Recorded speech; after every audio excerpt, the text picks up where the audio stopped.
is Morientes. Oh, Morientes! He scores! And it really has swung back Monaco's way. Another notch on the belt for Europe's leading gunslinger, goal-getter.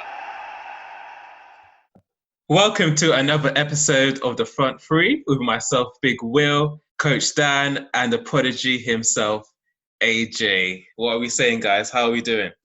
Come on. You know the normal settings, guys, man. I'm so excited for today's episodes. For all those tuned in, God bless you for tuning in and join us today because it's going to be interesting. Yeah, absolutely. With everything going on, the time spent with you guys is always a good time, so can't wait. Okay, so let's get into today's episode. And we want to kick off with today's deep dive. So this is where we delve deeper into a particular news story or item.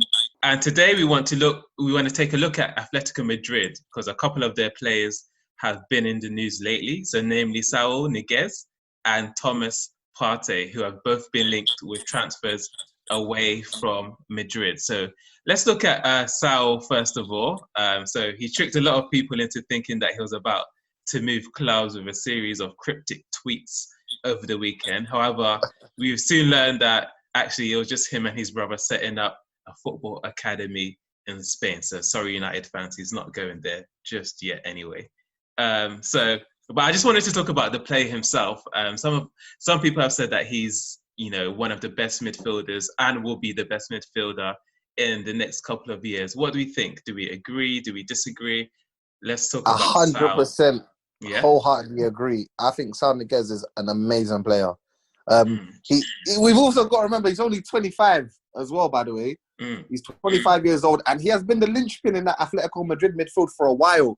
And I think a lot of people didn't notice him. And I think he's a great player. He's athletic, he's strong, aggressive in a tackle. And also, he's got that ability to dictate the play. And he knows how to pass. He knows how to link up play. For me, he's an all-round midfielder. All-round midfielder. And if not in the top 5 best midfielders in the world right now, if you tell me that he's not in the top best 5 midfielders in the world right now, then the conversation with me and you ends there, to be honest. Because he's a great player. Great player. Coach? Yeah, those are definitely strong comments. I agree with everything he said. There isn't one thing I would disagree with that. He's been doing it for so long, you forget he's still young. And he seems to even be overshadowing, what is it called? Koke. Because for a while, Koke was supposed to be, that thing for Atletico. But now he's the one that is, he features in the lineup all the time, and he's very adaptable in different formations and tactics. Yeah, so that is always a strong thing. If you can have a player that is able to be so diverse in a team like that. So yeah, you mentioned him and Koke. They both came through the academy at the same time. I remember, and I think Koke had the nod over Saul Niguez for a long time, and obviously Saul got his chance and he broke through, and now he's a mainstay in that Atletico Madrid midfield, man. I think he's a brilliant player with great balance, left foot, scores important goals. I think he's a wonderful player. Wonderful. And the fact that he's still only 24, because I remember him a few years ago, especially that goal he scored against Bayern Munich. I don't know if you guys remember where he walks through. What a team goal, by the way. Yeah, and he scored. So, I mean, that was like 3 or 4 years ago. And the fact that he's 24, I mean, the future is bright for sure. 100%.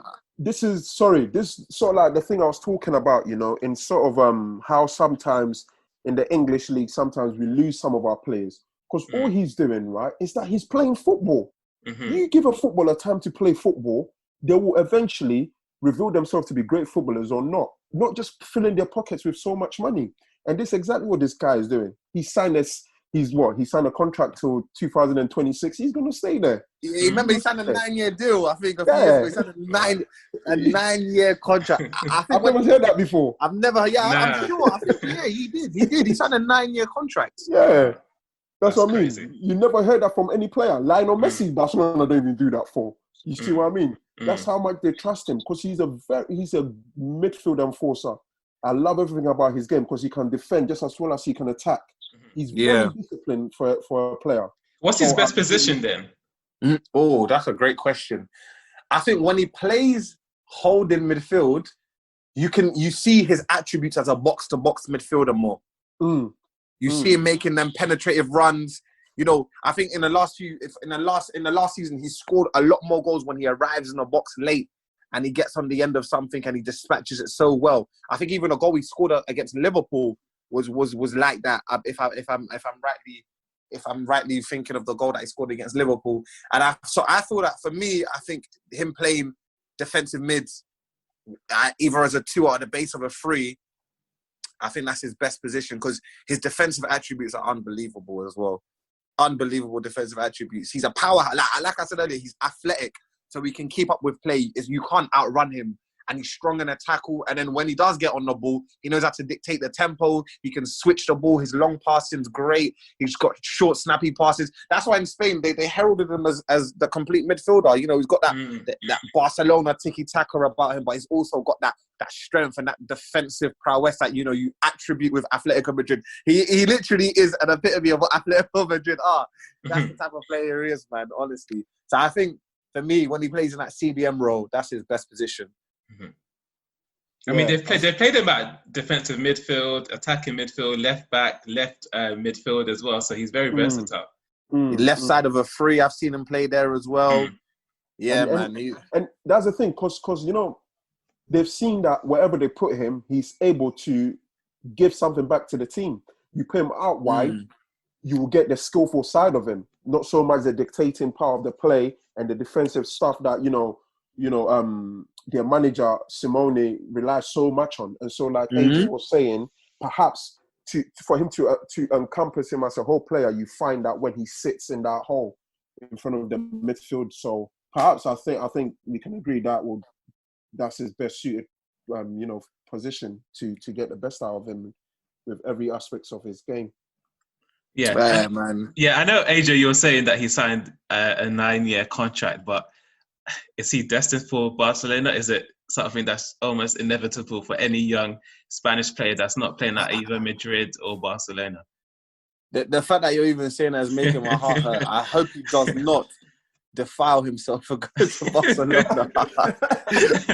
honestly, I feel like but you know what it is? I don't think he could ever go to Barcelona. I think if he was to ever leave Atletico Madrid, which I believe he will do, I think, well, I don't know, you see players like this, they come through the academy and they're grateful for what the club has done for them. And it's not like he's at a club who are, underachieving per se or struggling. We know about their financial issues, but they've got a manager who clearly believes in the player. They've got a board who believe in him by giving him a 9-year deal. Do you know what I mean? I think that's one of the longest contracts in history. So all these things, they point to the fact that he will probably want to stay at Atletico and be a club legend, especially if he's come through the academy. When you come from an academy and, your heart is in the club, it's difficult for you to leave to go to, another Spanish club, for example, like Barcelona. So for me, if you're to leave Atletico, he'd probably come to either here or Italy. I think those are the ones that would appeal to him the most. I'd love to see him in a Prem,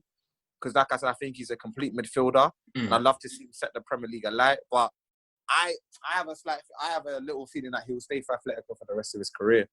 I hope not. I hope he doesn't stay there for the rest of his career. I hope not. No, I hope not as well. Exactly. I'd love to see the best players play in the country that I live in, and so hopefully he can make that journey across here. And just for you, just for me, just so I can do some play analysis on it. And hopefully go and watch him live. But one thing I was going to say, though, is that I feel like even as good as he has been, I feel like even under a different team, he could even do more. That's how scary he is. That's how scary I think this player can be. And so I'll love to see that. Because honestly, I agree with you.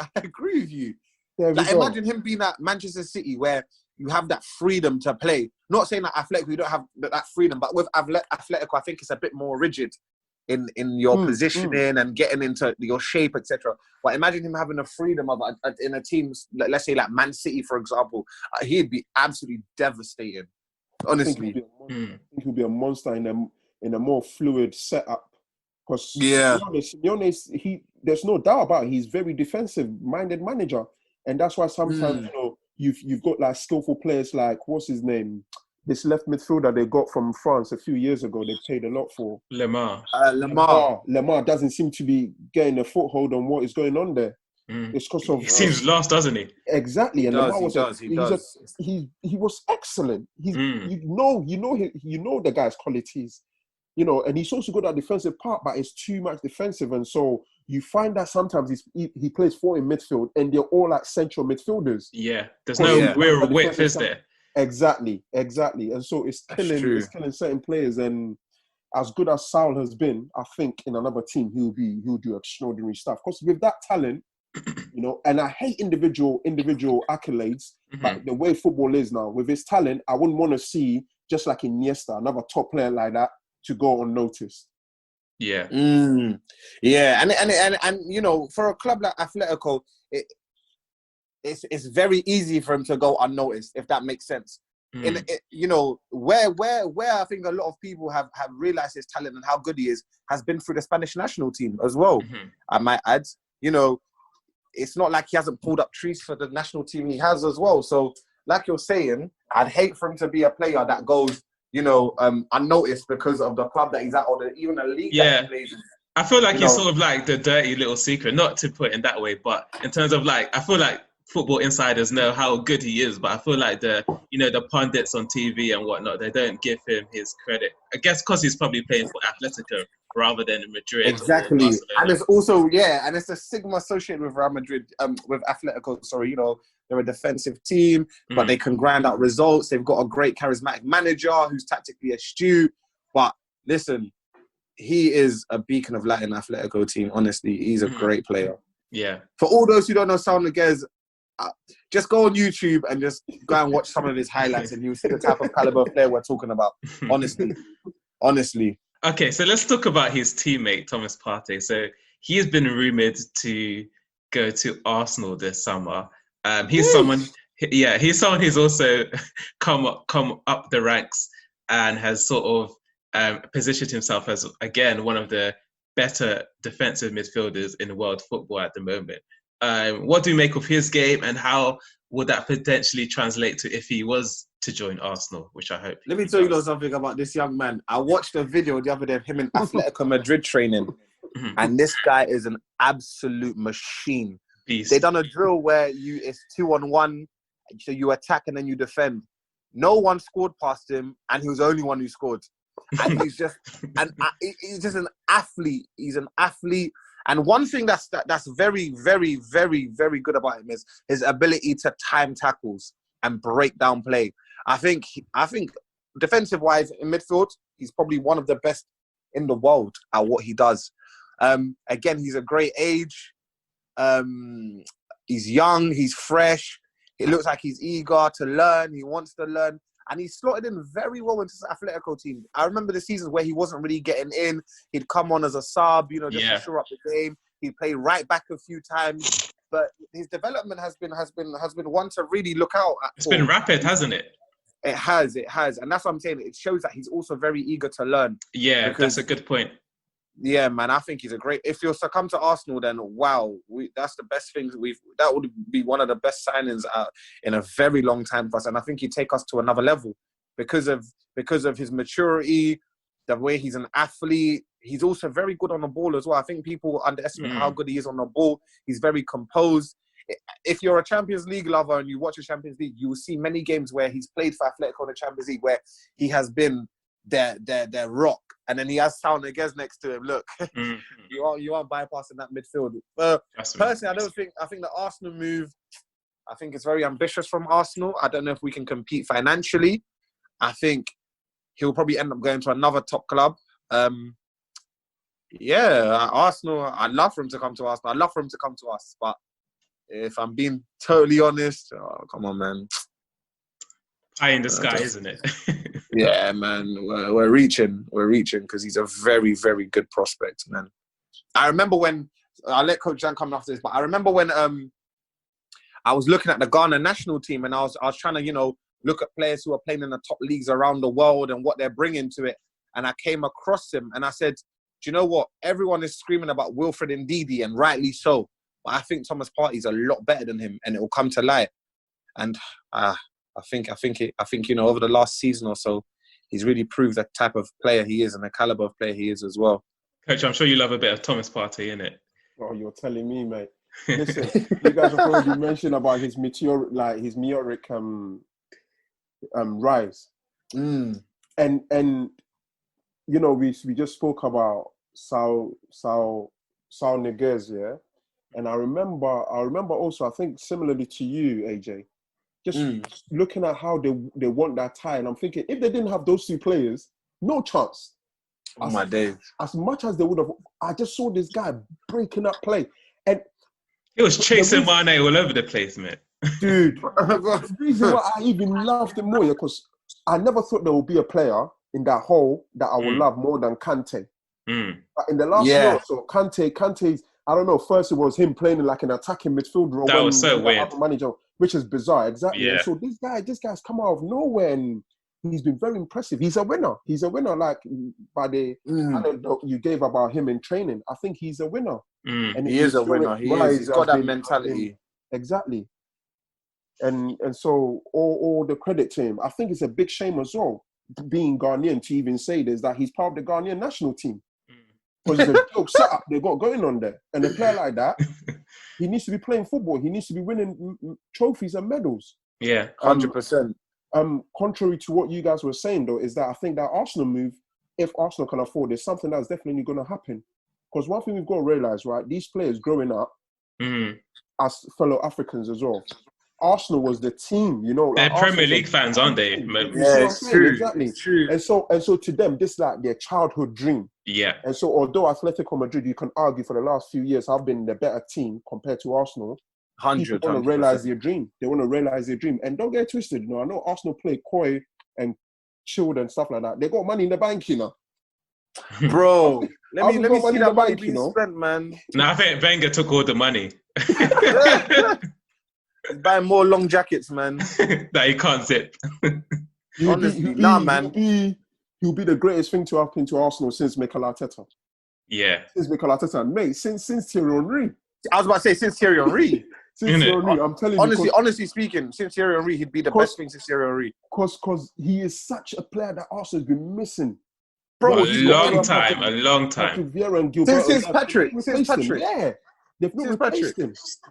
We haven't replaced him. It's quite bizarre. Because, like, I think of Arsene Wenger's successful Arsenal years. Yeah, he knew the players he had to be such a successful manager, and his football wasn't.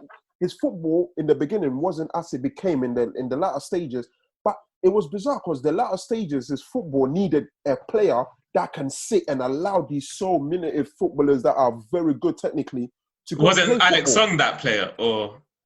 But I think, do you know what? Song brought that, but it was on a consistent basis. There's levels though, isn't there? Yeah, man. Partey, come on, man. He's fleet-footed.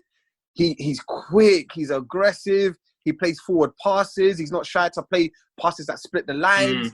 I think it's his improvement which has really shocked me, because I remember like 3 or 4 years ago, like you said, AJ, he'll come on as a sub just to like shore things up. I'll see him, he'll come on, he'll lose the ball, this, that, and the other. But seeing him against Liverpool recently, I mean, he was keeping the ball, he was composed, setting passes. He's just improved so much. That's the thing. He's not going to be dictating play like Sal, right? No. But they're perfect combination because he breaks up the play, gives it to Sal. You see what I'm saying? If Sal's in trouble, he's got his brother Partey right next to him. You see what I mean? Brother from another mother right there. And so our partnership worked. Because you need that. I think nowadays with the sort of tactics that, you know, managers are employing into their teams where the fullbacks are all the way, like the fullbacks are sometimes even more further up than wingers. Yeah. I see wingers further up than attacking midfielders. And so you need that disciplined defensive midfielder. I think the difference between Song, I thought he was good, but he looked like a player that didn't love the defensive part of the job as much. Yeah, and he wasn't disciplined like that. And that's a big difference. I don't think he has that drive either of Thomas Partey as well. Yeah, I mean, it's very evident in sort of like his comments he made about joining Barcelona. You know, exactly. we're talking about how footballers want to play. He just said he didn't even care. He knew he was going to be becoming a millionaire, and so the move to Barcelona was very something he wanted to do just for the money. Maybe he has his good reasons, and being African, I can't even argue with that. Sometimes we need our money in our pocket, you know. So much mouths to feed, but so much. Nah, bless him. He did what he needed to do. Yeah. Okay, let's look at Atletico Madrid this season. So they've reached the quarterfinal of the Champions League by beating Liverpool, who were of course, the defending champions. That was quite a stunning second leg, which I'm sure in a few years can be one of our retro games of the week. Yeah, guess who scored the goal? Guess who scored the goal, man? Yeah. And then, but at the moment, they're sitting 6th in the La Liga table. I mean, they're only 3 points off third place, but still, it's been a very up and down season for Atletico Madrid. What do you think of their prospects in terms of both La Liga and Champions League, and just how their season has gone so far? I think, do you know what the thing is with Atletico? I think Atletico's problem is the lack of, I think do you know what? They were unsettled by talk of the manager leaving, number one. There was a lot of unrest about him leaving. And, I remember there was loads of widespread stories that he's learning to speak English and he's coming to the Prem. He was linked to Manchester United. He was heavily linked with Arsenal, So I think that did unsettle things a little bit at Atletico. I think Diego Costa, I don't think he's having the greatest of seasons. But then also, I feel like defensively, they weren't as great in the league as what they have been this year. Hence their position. But also, I feel like the league is now catching up in Spain to a lot of these top teams or, the best teams in that league. And, they made some very good investments. They signed that amazing talent, João Felix, who looks unbelievable, by the way. I just feel like defensively, there's a little bit, there's a few chinks in the armour. There needs to be a bit of more fresh blood defensively. And, and even in the attacking sense, I mean, they got Diego Costa up front. He was doing well. I think they were trialing different things with him and João Felix or Torres. And, so I feel like they didn't know what their best team was. And they've had a few bad injuries as well. I think all of that has come into play. But then look at what they're doing in the Champions League. So, yeah. I think like Partey, they made also a meteoric sort of like rise. But that was like in the beginning. Right now, I know we were talking about, they're standing in the league and stuff like that. But they've not, for a few years now, they've not really been... challenging. Yeah, they've not really looked like they're going to win anything. They've not really looked like it. And he's made big investments. Yeah, we look at Lamar, who's not playing. Exactly. We look at, Yannick Carrasco, who they then sold. Or I think he went out on loan, sorry. There's a lot of... But then the thing is, if you actually look on people, they have a very good team.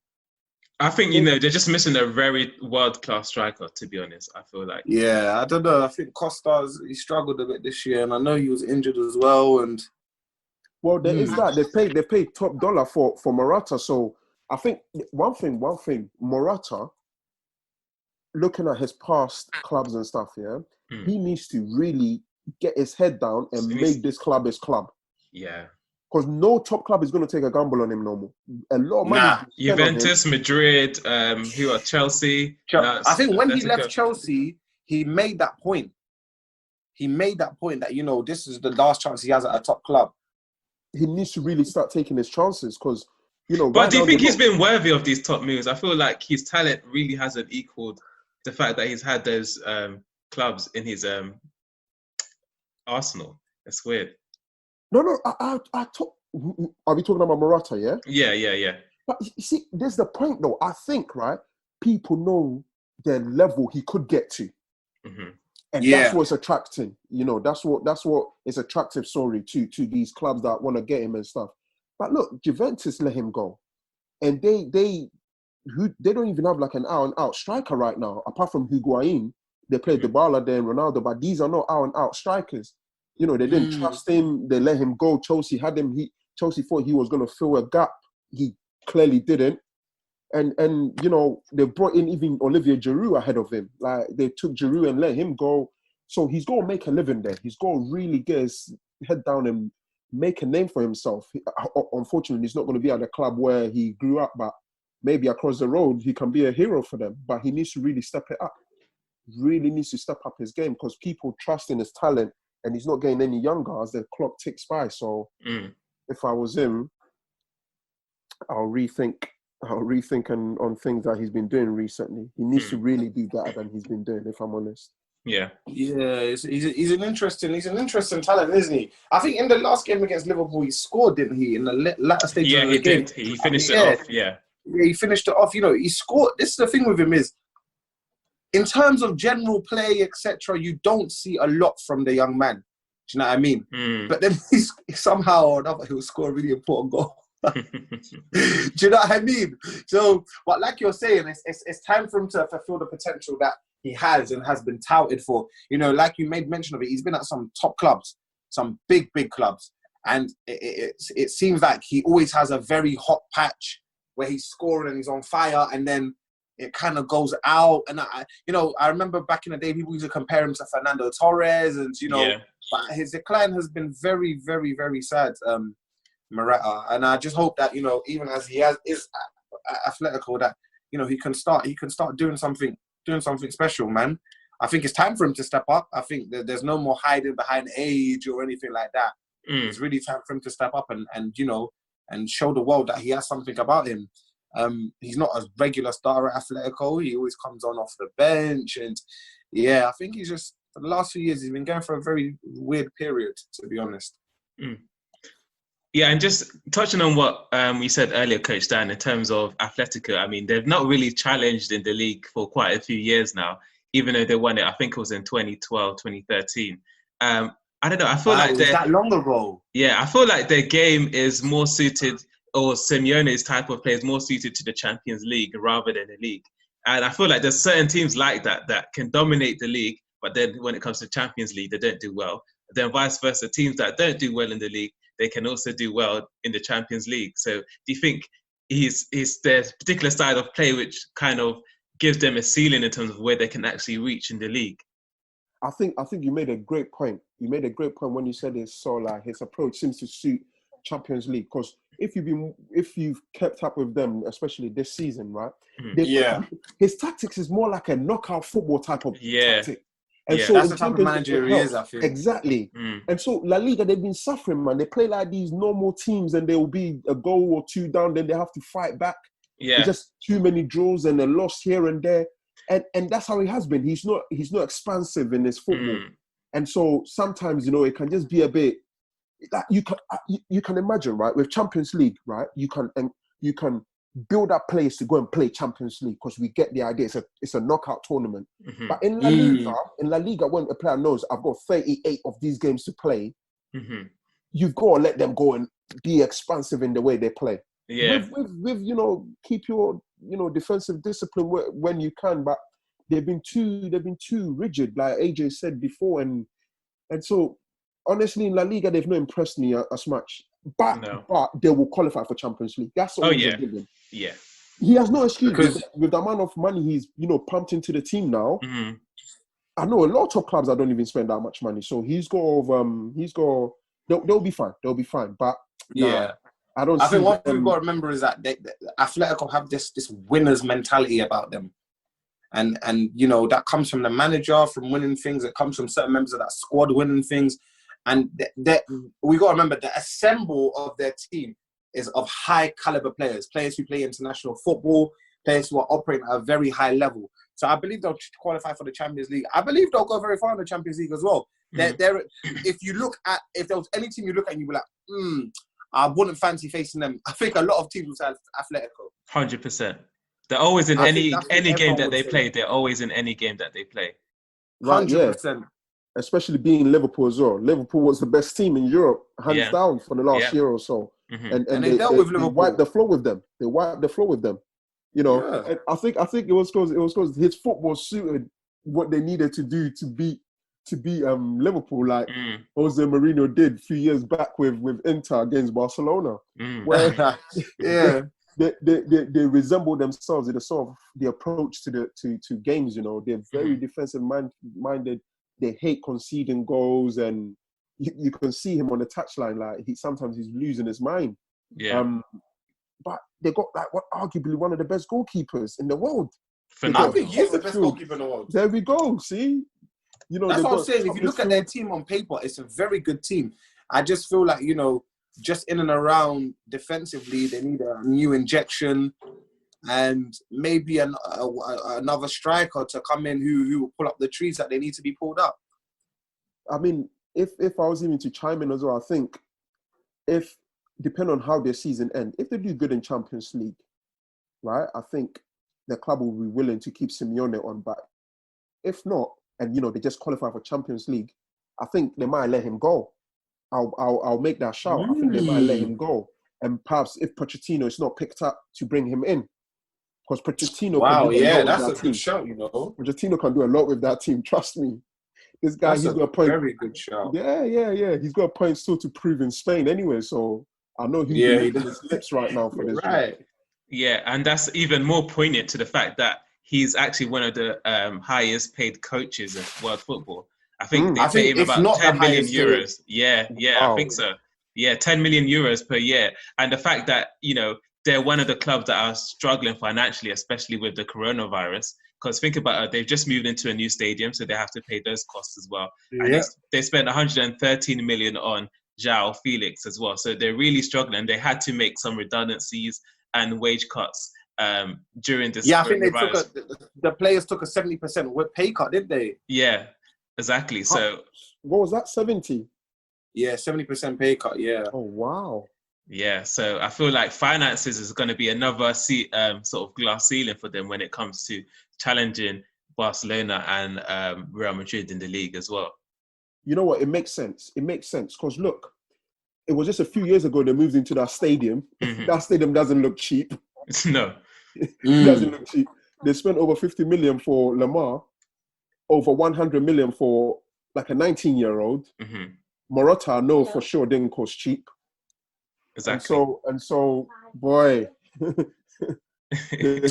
think also Atletico will be under pressure to sell some of their prized assets because of the financial situation, and it'll be very interesting to see what the football financial market is looking like, especially with this whole virus thing. Because I know, we know before the virus that a lot of players their value was inflated heavily. Now, for a club like Atletico, we know that they're struggling financially a bit. So say someone like Saul, I've heard people saying 135 million and stuff. Because of the current climate, would Atletico happily accept 60 They would have to. They might be in a position where they would have to, isn't it? Well, they have no choice but to. Do you know what I mean? So, yeah, I think that would all rely on how well they do, either in the league or in Champions League. I mean, that's why if they don't qualify for the Champions League, that could be quite a big blow financially. Financial will be a huge. I would. They should call me. I will hand. What is his name? I'll hand Simeone his P60, man.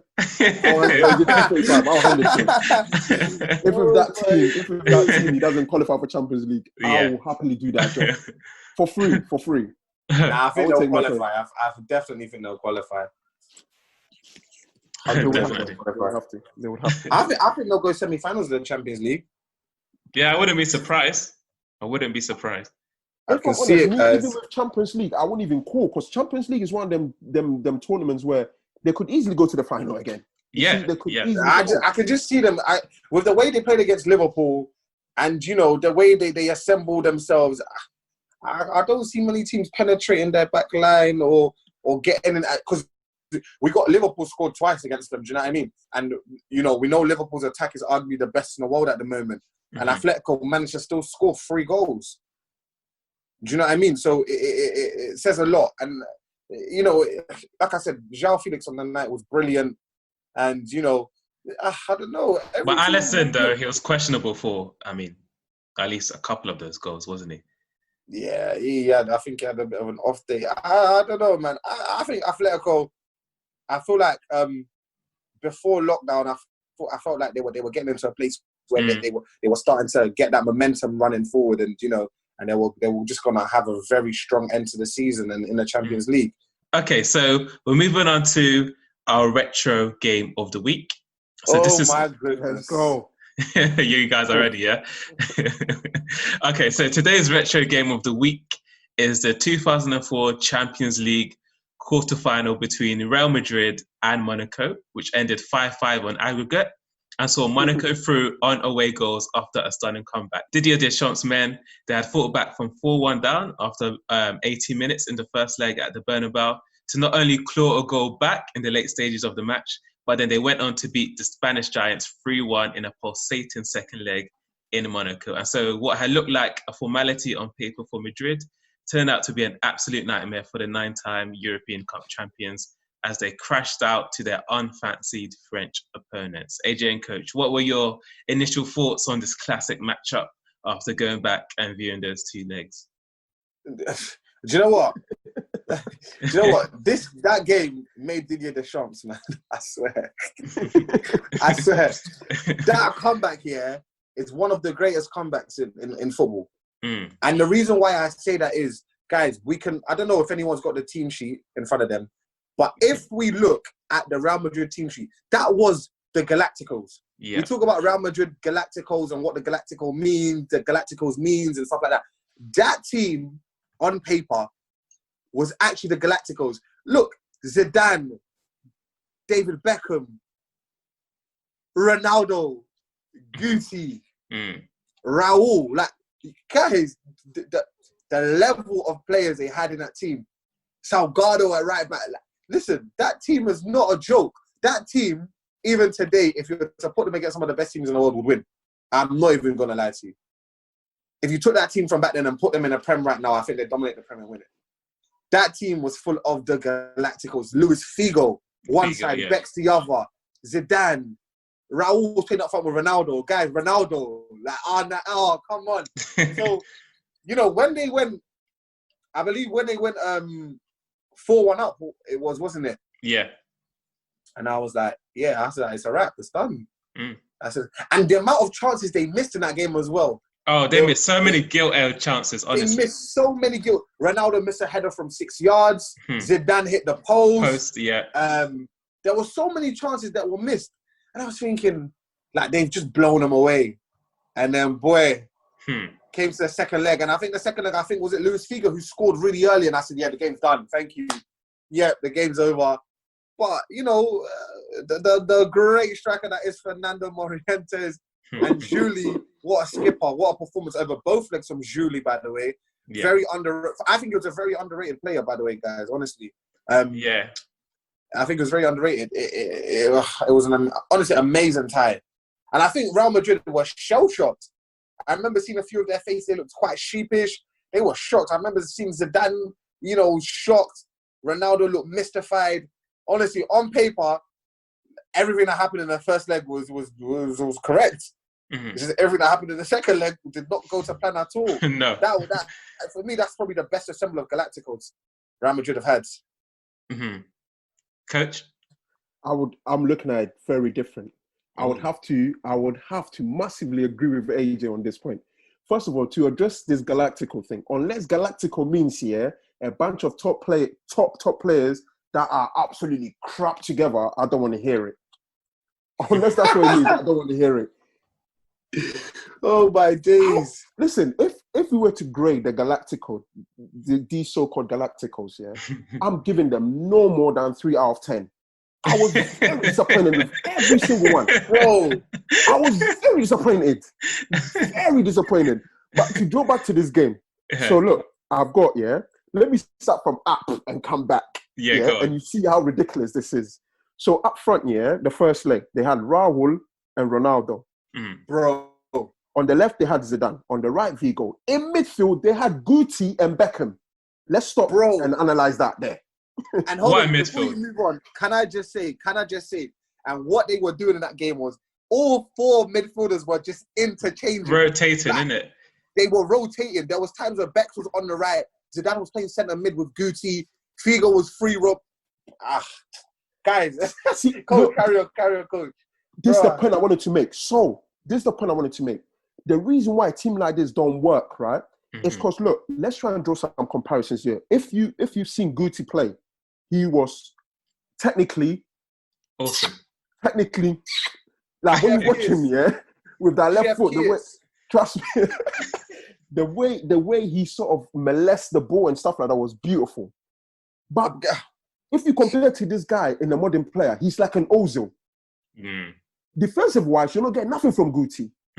So I find it quite bizarre they put him in central midfield. Even if you take him out and put Zidane there, you're not getting nothing defensive-wise from Zidane. True. Let alone But bro, Vigo. I think that was also the point.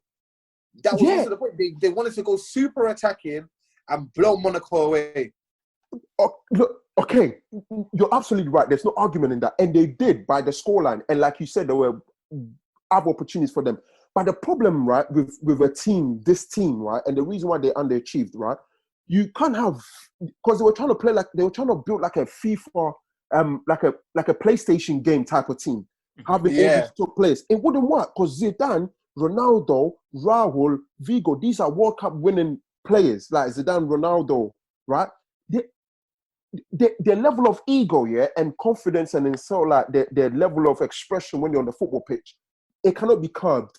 In the sense that, you can't have Vigo giving Zidane instructions about defensive, and Zidane will not, and Vigo will not take from Zidane, and Ronaldo will not defend. Beckham was in his prime. He just left. He was, building his hair to look like a Hollywood superhero back then.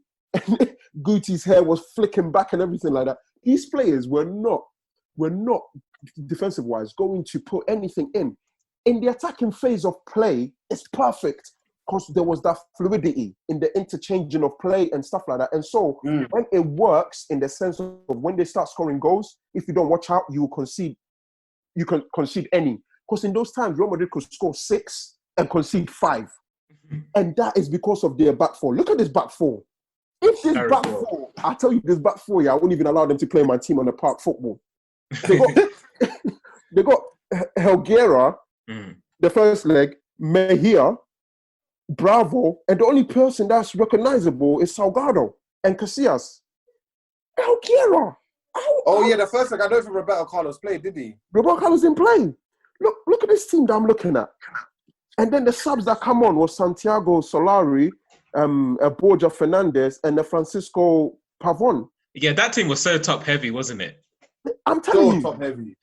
It was so bizarre. Like, they spent so much money acquiring these attacking players. But like we've already, mentioned earlier on about Arsene Wenger's teams, if you buy all these type of players that want to have the ball, you've got to have a strong, solid defense behind them. And if you look at in the history of Real Madrid, apart from, time ago, like looking in the 2000s up to now, I think the best defense they probably had was with the Pepe, Ramos, what's his name, Marcelo and Carvajal on the right. And even them, defensive-wise, they're very liable. Very suspect, bro. Exactly. And so I never really understood this Galactico, whatever they were trying to do. Of all the top teams, right, in the sense of money and top players, they've achieved the least. So I'm not impressed with them at all. I'm not impressed at all. And in that game, the first leg, you're always going to enjoy some beautiful samba goals and touches and stuff like that. And rightfully so, they showed, the difference in class when it came to the first leg anyway. But looking at it in hindsight, the second leg, it caught them out. That defensively, they didn't have anything. When you go away, right? When you go away and you don't have all your fans with you, so, they're not going to out-drown your opponents, and they're not going to be supporting to you guys. And these are players that played off the back of, supporters, because they were superstars. That's what they were. Superstars played to entertain fans. And when they don't have fans there, and with this team that they had, and I mean, in a while we can go to the second leg and we look at that as well. I wasn't impressed at all. I wasn't impressed with this Galactico team. That's my rant over about the Galactico. Yeah. It's funny though, like, obviously, like, we're absolutely slating them for how top heavy they are. But I mean, if they had taken their chances in the first leg, this game would have been over. This whole tie would have been over. The game would have been wrapped up. Yeah. But they didn't. We know football is a cruel mistress. We know football is a cruel mistress. We know this. So what could have, what would have, should have, and stuff like that. We can talk about that all day. You see? But I think looking at this two-legged tie, I think the crucial point for me was Morientes scoring that second goal for Monaco in the first leg, making it 4-2. Because I think that gives them, Monaco, belief going into the second leg that they're still in the tie. If Morientes didn't score that goal, I feel like Madrid would have gone through. Oh, for sure. Yeah. For sure. 100% agree. Sure. I think that goal gave them a bit of hope in a sense like, look, we can score against this team. Yeah? So we can score against this team. So, they're coming to our home. Yeah? We will have the advantage. Yeah. So we need to go out there and just, look, we've got nothing to lose. Look, on paper, they should absolutely smash us. Their wage bill is probably quadruple ours. Their amenities and facilities are probably quadruple ours. But the fact that we've scored, we have a chance. And I feel like they believe that they could genuinely win. Yeah. And they went out there and they done the business, guys. Like, and I was just looking at the performance of Julie in the second leg. Like, captain's performance. He scored twice and he was everywhere. He was everywhere. So I've got to give him credit for that.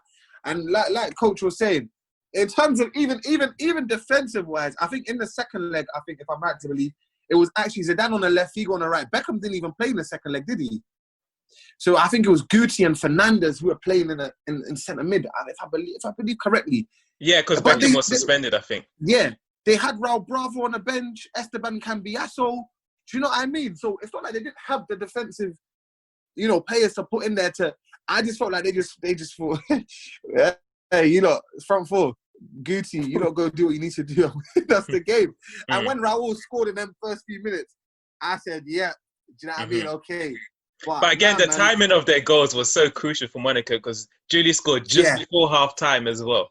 Exactly. So you go in half-time. Coach, I know you've been in change. You go and you've just scored your boyode. You're like, okay, look, guys, you coming in off the positive, I don't know what would have been said in that Real Madrid dressing room, but I don't think they would have got a rock in and say, I think it would have been like, guys, look, we've got the quality. Let's just go out there and put the game to bed. Whereas in a Monaco change room, it would have been, guys, we have a chance to create history here. We have a chance. We've come in, we've just scored. We take the momentum to them, we press them high. And when we're in the final third, we trust that Morientes will deliver. We believe in him. We trust that Julie will create. Do you know what I'm trying to say? And then the onus would have been on the back four. Remember we had a young Patrice Evra at left back as well.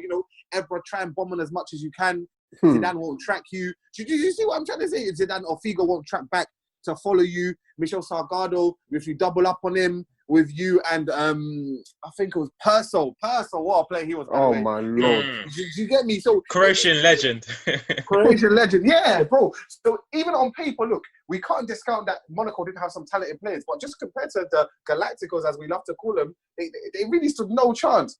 But listen, that comeback is actually genuinely one of the greatest of football. I can't stress that enough.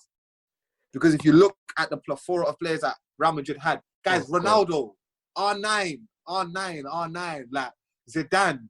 His belly was building back then, though. Yeah. What did you say, sorry? His pregnancy was coming through back then, though, still. Ronaldo? Yeah. Oh, my days. But you see the goal he scored? Oh, my days.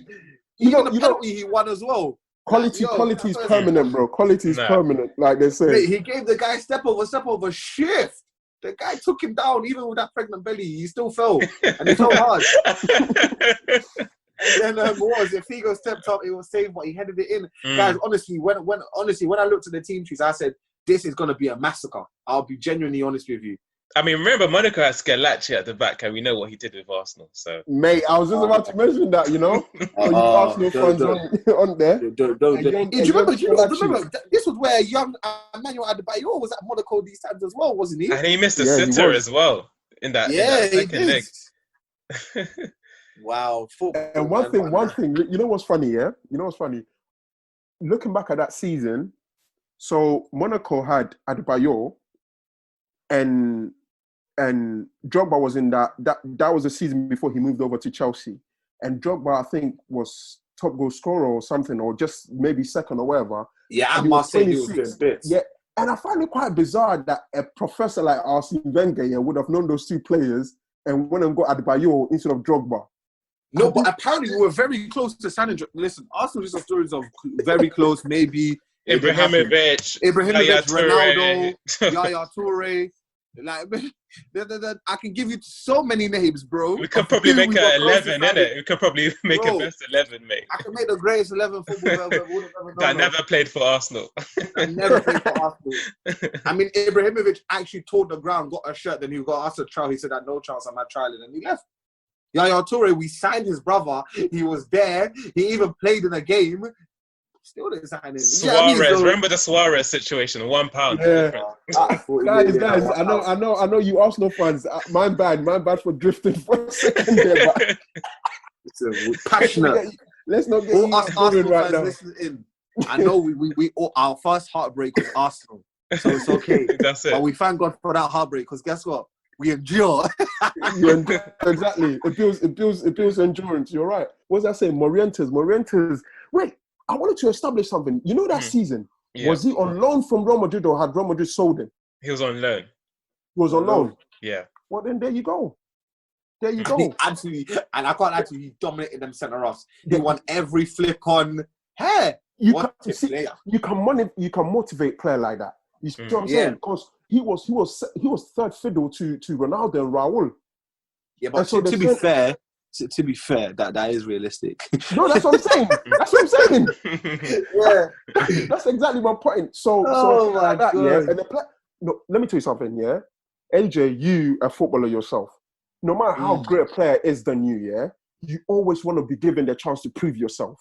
Of course. Oh, yeah. And so the fact that they shipped him off, he's thinking, this is my opportunity. He's thinking this is my opportunity. Yeah. So he licked them, then he went and murked Chelsea in the next round as well. I'm telling you, he went and scoured Chelsea. He really turned it on. He in the Champions League was excellent, because his numbers in the league wasn't even that great when you look back at it. Yeah. I think for like 8 goals or something like that. But in the Champions League, Marseille, it was one of those, the Herculean tasks that they managed to overcome, and they did really well. The team that they played and beat to get to the final. I mean, it was a very open tie, wasn't it? If you think about it, like for it was end to end. Yeah, very end to end, and I guess it's not surprising the fact that if you remember in that season in the group stage, they beat Deportivo 8-3 at home. Something like that. Yeah. But you see, you're very right. You see, to be a team like Galacticos, yeah, the so-called Galacticos that makes my heart start beating fast when I see these lot, yeah. The way to beat them, was Monaco's approach. Because if Monaco had adopted the defensive position, they would have gone murked. Because it would have become a footballing, a training ground for these Ronaldo, Raúls, and Zidanes and Vigos. So I really appreciate them really coming out and playing. Because once you get behind that midfield and attacking threat, yeah, there's nothing there. Yeah, exactly. There's nothing there. The only two you remember is Salgado, who was a mainstay at our Real Madrid team, and I think in the second leg they shifted in Roberto Carlos as well. But apart from that, I just can't get my head around it. What they were trying to achieve. And to be fair, just quick going back to Morientes, I feel like Real Madrid done him dirty. Like, they actually done him dirty, because he scored some very important goals for them. That's Real Madrid, though. They buy. They buy. Yeah. They don't nurture their own. Because, at the start of the season, I think they tried to send him on loan to Schalke. I remember, and it fell through, and weirdly enough, he ended up at Monaco. Wow. And I think he scored like 11 goals in like 30 appearances, something bizarre like that. So it was decent. And then, that year, he finished top scorer in the Champions League. Oh, really? Was he the Champions League top goal scorer, yeah? I think so, yeah. There we go. I think he scored like 10 goals in the Champions League and finished top scorer. No, he turned it up. In the Champions League, he was doing bits for Monaco. I'm telling you. He put Chelsea to the sword. He Madrid. Against Chelsea, yeah. Oh, my days. Gunman. He was on fire. He actually deserved the Champions League medal that year, even though they got slapped in the final by Porto.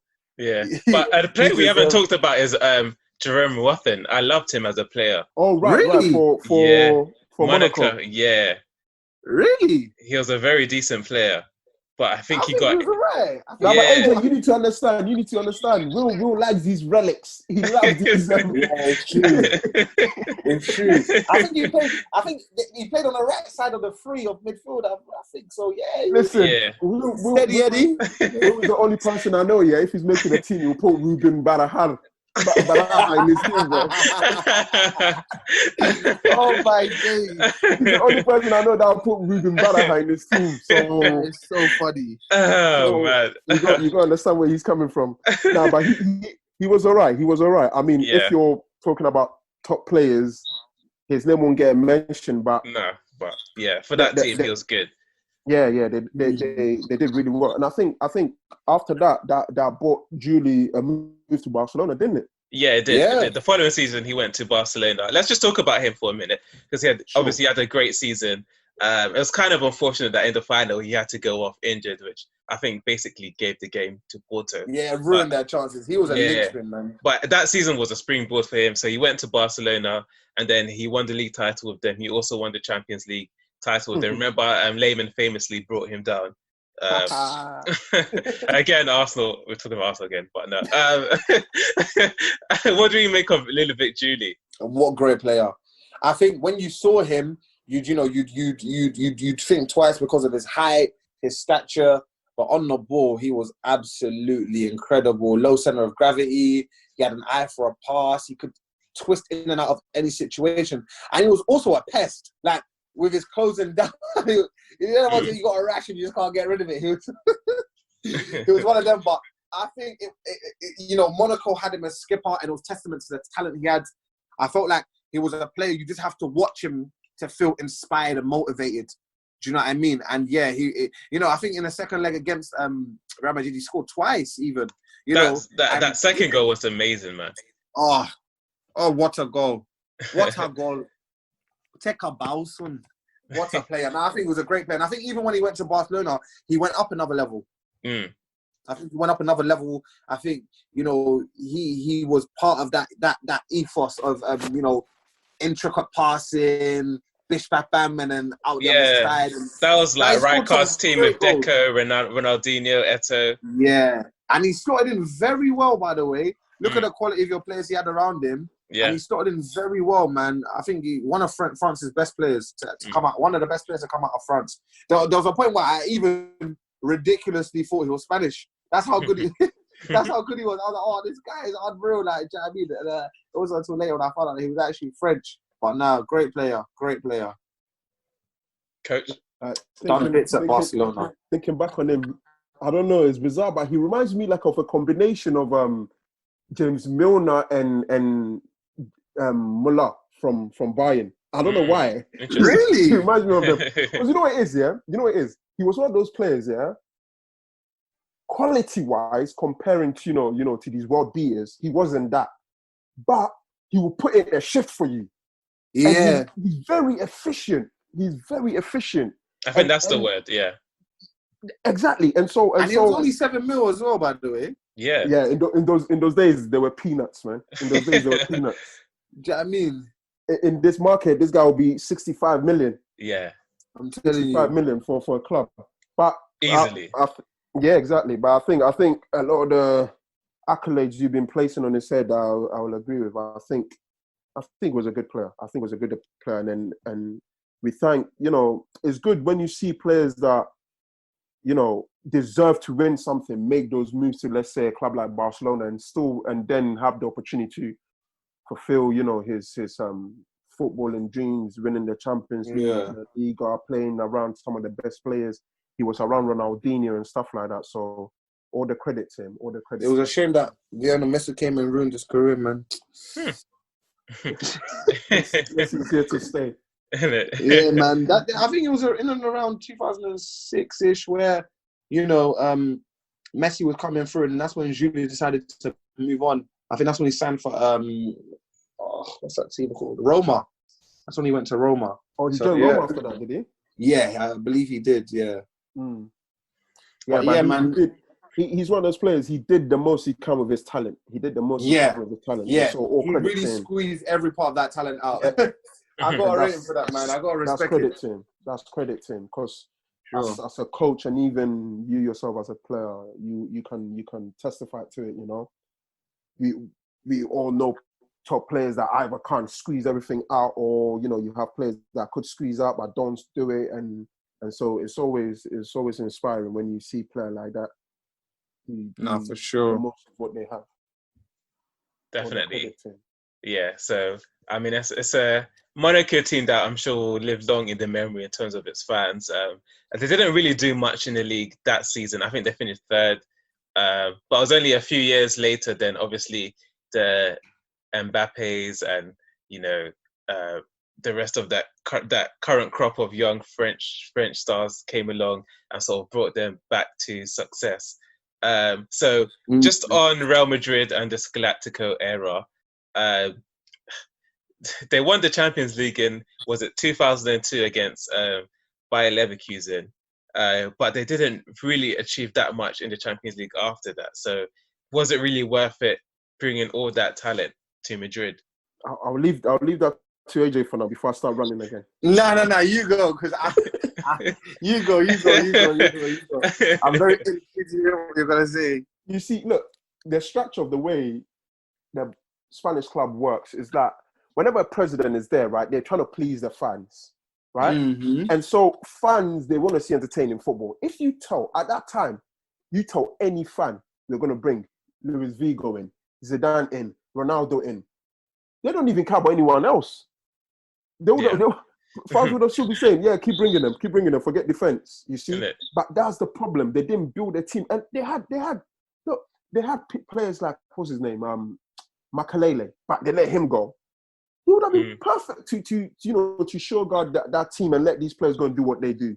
Yeah. Cambasso eventually had to move on as well, and so it's quite bizarre. And looking at sort of the history they have and everything like that, they like, as long as they can go and buy the best out there to come and please their fans, that's what they do. But you need to have a good balance. You need to have a good balance, because that's always been their history and it will always be.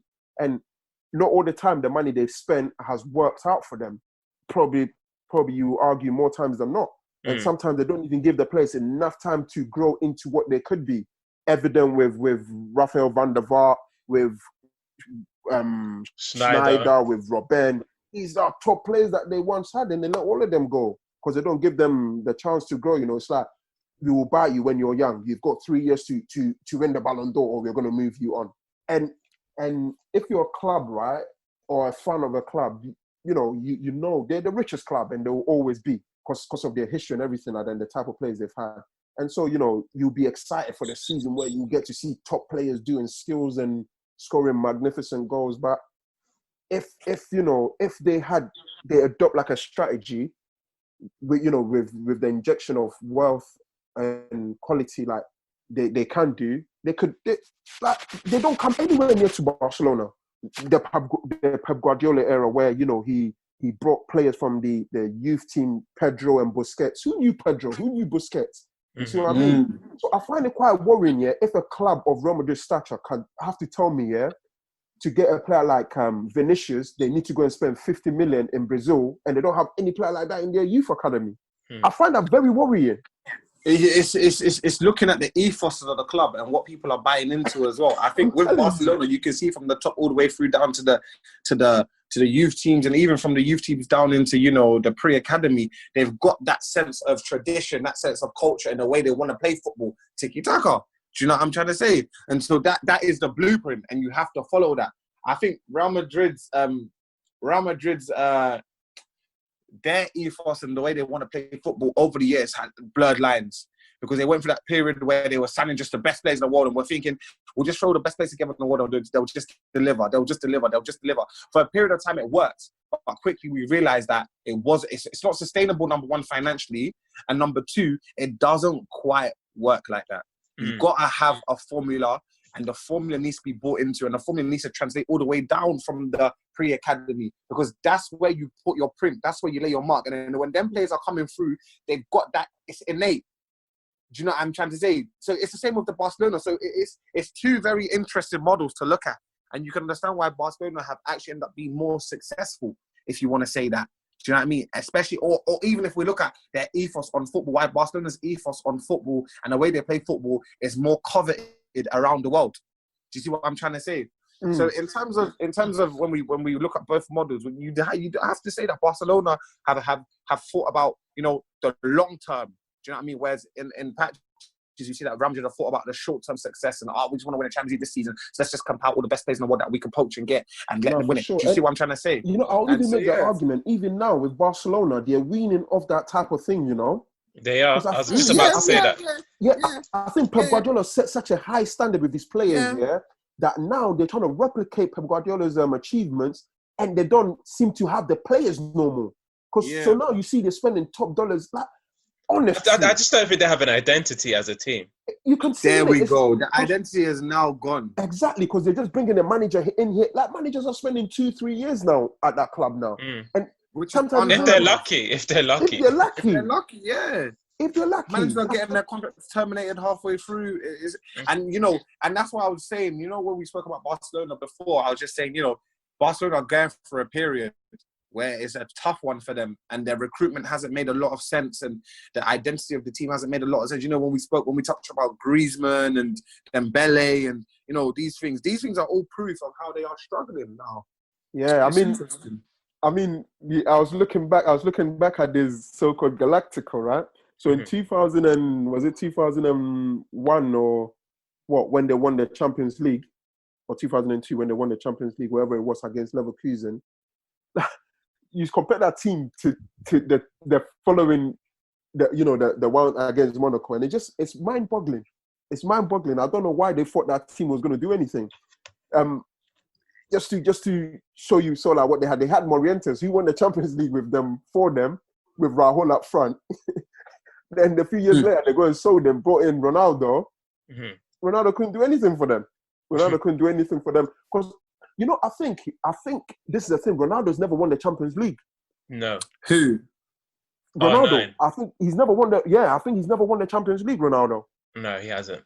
I think that's it. That's like was that the only one that he didn't? The only thing he didn't win? Yeah, I think that's one of the things on his sort of career achievements and stuff. I think he's never won the Champions League. Yeah, because he joined Real Madrid after they won it in 2002. Yeah, exactly. Yeah. Oh my days. Real Madrid's never had a defender like that. Is it Fernando Hierro or whatever? Oh, he was amazing. He was a marshal at the back. They've never had him, and no. So. Yeah, you're right. I think the furthest he went with Real to even getting close was when they lost in the semis to Juve. I think it was like 2003, maybe. Yeah, I watched that game yesterday. A terrific game. We'll talk about that in the later on. Yeah, it's crazy. I think I watched that game yesterday as well. Wow. Roll back the clock. Yeah, I did. I was watching a few games yesterday. They let Makalele go and replace him with Thomas Gravesen. Oh, yeah. I don't want to talk about that. Oh, my God. Nah, Gravesen was a G, man. Come on. What? No chance.